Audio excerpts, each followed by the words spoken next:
Warning, controversial statements incoming. The hungry are starting to be fed. The displaced are starting to find homes. The work of a better world is happening right now.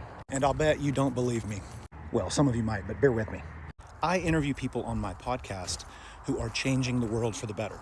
And so much of that change happens right here. First, I am not interested in more negative doom and gloom. I am not interested in more of the scarcity mindset. I am interested in abundance.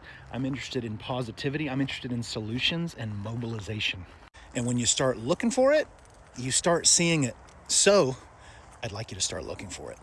If you felt like everything that I said at the beginning of this post was just not true, that's because you've been conditioned to see the world through a lens of scarcity and negativity. And what does that do? Well, it raises your levels of cortisol.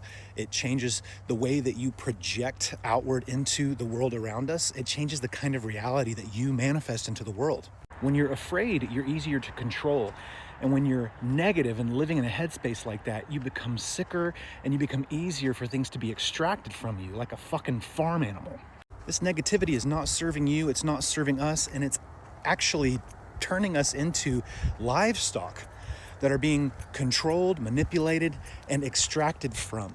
So how do you resist the machine that's making that happen?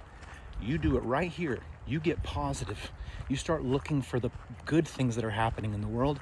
You get optimistic about what the future might look like, and you start building that future right now. The revolution doesn't have to be bloody. The weapons of our warfare are consciousness oriented.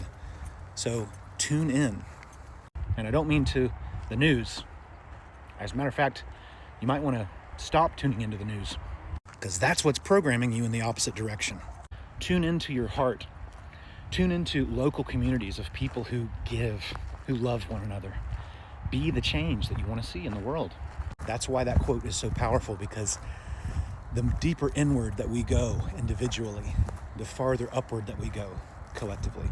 If you're a world changer who'd like to be interviewed on my podcast, just comment podcast and I'll shoot you a link to a pre-interview so we can talk about it. Grace and peace.